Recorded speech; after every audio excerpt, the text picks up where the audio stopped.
ನಮಸ್ಕಾರ ವೀಕ್ಷಕರೇ, ವಾರ್ತಾ ಭಾರತಿ ಟಾಪ್ 20 ನ್ಯೂಸ್ಗೆ ಸ್ವಾಗತ. ಇವತ್ತಿನ ಪ್ರಮುಖ ಸುದ್ದಿಗಳ ಹೈಲೈಟ್ಸ್ ನಿಮಗಾಗಿ ಇಲ್ಲಿವೆ. ಕೆನರಾ ಬ್ಯಾಂಕಿನ ಎಟಿಎಂ ಕೇಂದ್ರಕ್ಕೆ ನುಗ್ಗಿ ಕಳವಿಗೆ ಯತ್ನಿಸಿರುವ ಮುಸುಕುದಾರಿ ಕಳ್ಳರು. ಬೆಳಗಿನ ಜಾವ ಉಡುಪಿಯ ಕಾಪು ಉದ್ಯಾವರದಲ್ಲಿ ನಡೆದ ಘಟನೆ. 3 ಮಂದಿ ಮುಸುಕುದಾರಿ ಕಳ್ಳರಿಂದ ಕೆನರಾ ಬ್ಯಾಂಕಿನ ಎಟಿಎಂ ಕೇಂದ್ರಕ್ಕೆ ನುಗ್ಗಿ ಎಟಿಎಂ ಬಾಕ್ಸ್ ಒಡೆಯೋಕೆ ಯತ್ನ. ಈ ವೇಳೆ ಎಟಿಎಂನಿಂದ ಮೊಳಗಿದ ಸೈರನ್, ಕಳ್ಳರು ಸ್ಥಳದಿಂದ ಪರಾರಿ. ರಾಜ್ಯದಲ್ಲಿ ಮೈಕ್ರೋ ಫೈನಾನ್ಸ್ ಸಂಸ್ಥೆಗಳ ಹಾವಳಿಗಳನ್ನು ತಡೆಗಟ್ಟೋಕೆ ಉದ್ದೇಶಿಸಿ ರಾಜ್ಯ ಸರ್ಕಾರ ಕಳಿಸಿಕೊಟ್ಟಿದ್ದ ಮಹತ್ವದ ಸುಗ್ರೀವಾಜ್ಞೆಗೆ ರಾಜ್ಯಪಾಲ ಥಾವರ್ ಚಂದ್ ಗೆಹ್ಲೋಟ್ ಅಂಕಿತ.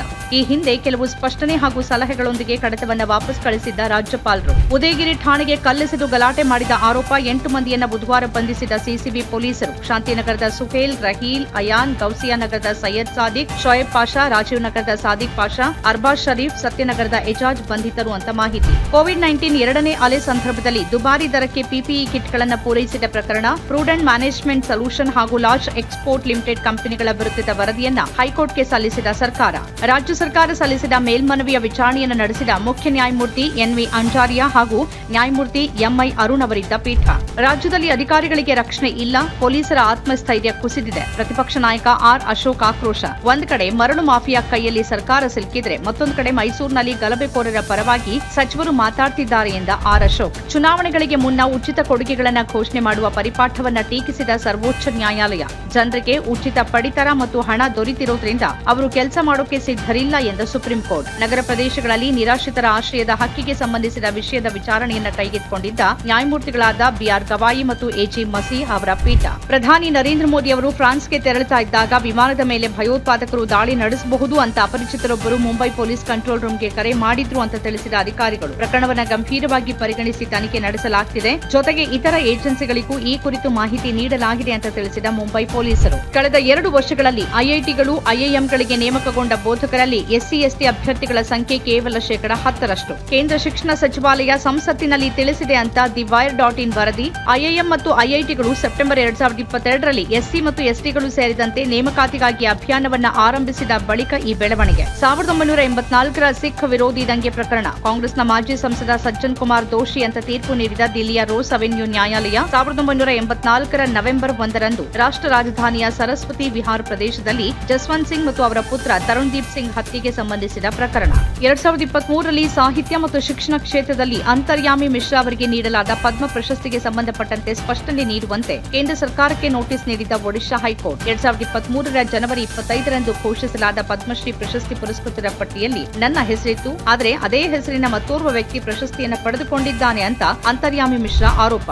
ಆಪ್ ಶಾಸಕ ಅಮಾನುತುಲ್ಲಾ ಖಾನ್ ರನ್ನ ಬಂಧಿಸೋಕೆ ದಿಲ್ಲಿ ಪೊಲೀಸರಿಂದ ಶೋಧ ಕಾರ್ಯಾಚರಣೆ. ದಿಲ್ಲಿ ಪೊಲೀಸ್ ಆಯುಕ್ತರಿಗೆ ಪತ್ರ ಬರೆದು ನಾನು ತಲೆಮರೆಸಿಕೊಂಡಿಲ್ಲ ಹಾಗೂ ನನ್ನನ್ನು ಸುಳ್ಳು ಪ್ರಕರಣದಲ್ಲಿ ಸಿಲುಕಿಸಲಾಗಿದೆ ಅಂತ ಆರೋಪಿಸಿದ ಅಮಾನುತುಲ್ಲಾ ಖಾನ್. ಪಾರ್ಶ್ವವಾಯುವಿನಿಂದ ಬಳಲ್ತಾ ಇದ್ದ ಅಯೋಧ್ಯೆಯ ರಾಮ ಮಂದಿರದ ಪ್ರಧಾನ ಅರ್ಚಕ ಸತ್ಯೇಂದ್ರ ದಾಸ್ ನಿಧನ. ಸಂಜಯ್ ಗಾಂಧಿ ವೈದ್ಯಕೀಯ ವಿಜ್ಞಾನ ಸ್ನಾತಕೋತ್ತರ ಸಂಸ್ಥೆಯಲ್ಲಿ ಬುಧವಾರ ನಿಧನರಾದ ಸತ್ಯೇಂದ್ರ ದಾಸ್. ಫೆಬ್ರವರಿ 3ರಂದು ಅಸ್ವಸ್ಥಗೊಂಡು ಆಸ್ಪತ್ರೆಗೆ ದಾಖಲಾಗಿದ್ದ ಸತ್ಯೇಂದ್ರ ದಾಸ್. ನಕಲಿ ನೋಟುಗಳ ಚಲಾವಣೆ ಆರೋಪಿಗೆ 5 ವರ್ಷಗಳ ಕಠಿಣ ಜೈಲು ಶಿಕ್ಷೆ ಹಾಗೂ 20,000 ರೂಪಾಯಿ ದಂಡ ವಿಧಿಸಿ ತೀರ್ಪು ನೀಡಿದ ಮಂಗಳೂರು ಜಿಲ್ಲಾ ನ್ಯಾಯಾಲಯ. ಬಂಟ್ವಾಳ ತಾಲೂಕು ಇರಾ ಗ್ರಾಮದ ದರ್ಬೆ ಹೌಸ್ ಅಬ್ಬಾಸ್ ಶಿಕ್ಷೆಗೆ ಒಳಗಾದ ಆರೋಪಿ 2020ರ ಅಕ್ಟೋಬರ್ 31ರಂದು ಅಕ್ರಮ ಲಾಭ ಗಳಿಸುವ ಉದ್ದೇಶದಿಂದ ನಕಲಿ ನೋಟುಗಳನ್ನು ಚಲಾವಣೆಗೆ ಯತ್ನಿಸಿದ್ದ ಆರೋಪಿ. ಭಾರತ ಮತ್ತು ಇಂಗ್ಲೆಂಡ್ ನಡುವಿನ 3ನೇ ಮತ್ತು ಅಂತಿಮ ಏಕದಿನ ಪಂದ್ಯ. ಇಂಗ್ಲೆಂಡ್ಗೆ 357 ರನ್ಗಳ ಗುರಿ ನೀಡಿದ ಭಾರತ ತಂಡ ಟಾಸ್ ಸೋತು ಇನ್ನಿಂಗ್ಸ್ ಆರಂಭಿಸಿದ ನಾಯಕ ರೋಹಿತ್ ಶರ್ಮಾ 2 ರನ್ ಗಳಿಸಿ ಔಟ್. ಉತ್ತಮ ಪ್ರದರ್ಶನ ನೀಡಿ ತಂಡಕ್ಕೆ ಆಸರೆಯಾದ ಶುಭ್ಮನ್ ಗಿಲ್ ಮತ್ತು ವಿರಾಟ್ ಕೊಹ್ಲಿ. ಕರ್ನಾಟಕದಲ್ಲಿ ಮುಂದಿನ 5 ವರ್ಷಗಳಲ್ಲಿ 2,000 ಕೋಟಿ ರೂಪಾಯಿ ಹೂಡಿಕೆ ಮಾಡಲಿರುವ ಟಿವಿಎಸ್ ಮೋಟಾರ್ ಕಂಪನಿ. ಕರ್ನಾಟಕ ಸರ್ಕಾರದೊಂದಿಗೆ ಮಾಡಿಕೊಂಡಿರುವ ಒಪ್ಪಂದದ ಅನುಸಾರವಾಗಿ ಕಂಪನಿ ಮೈಸೂರಿನಲ್ಲಿ ಜಾಗತಿಕ ಸಾಮರ್ಥ್ಯ ಕೇಂದ್ರವನ್ನು ತೆರೆಯಲಿದ್ದು ಉತ್ಪಾದನೆ ಹಾಗೂ ಎಂಜಿನಿಯರಿಂಗ್ ಸಾಮರ್ಥ್ಯಗಳನ್ನು ಹೆಚ್ಚಿಸಲಿದೆ ಅಂತ ಮಾಹಿತಿ. ಮತ್ತೆ ಕಾಂಗ್ರೆಸ್ ಪಕ್ಷ ಸೇರಿದ ಮಾಜಿ ರಾಷ್ಟ್ರಪತಿ ಪ್ರಣವ್ ಮುಖರ್ಜಿ ಅವರ ಪುತ್ರ ಅಭಿಜಿತ್ ಮುಖರ್ಜಿ. 4 ವರ್ಷಗಳ ಹಿಂದೆ ಕಾಂಗ್ರೆಸ್ ಬಿಟ್ಟು ತೃಣಮೂಲ ಕಾಂಗ್ರೆಸ್ ಸೇರಿದ್ದ ಅಭಿಜಿತ್ ಮುಖರ್ಜಿ ಇದೀಗ ಮತ್ತೆ ಕಾಂಗ್ರೆಸ್ ತೆಕ್ಕೆಗೆ ಮರಳಿದ್ದಾರೆ. ಮಹಾರಾಷ್ಟ್ರದ ಉಪಮುಖ್ಯಮಂತ್ರಿ ಏಕನಾಥ್ ಶಿಂದೆ ಅವರನ್ನ ಅಭಿನಂದಿಸಿದ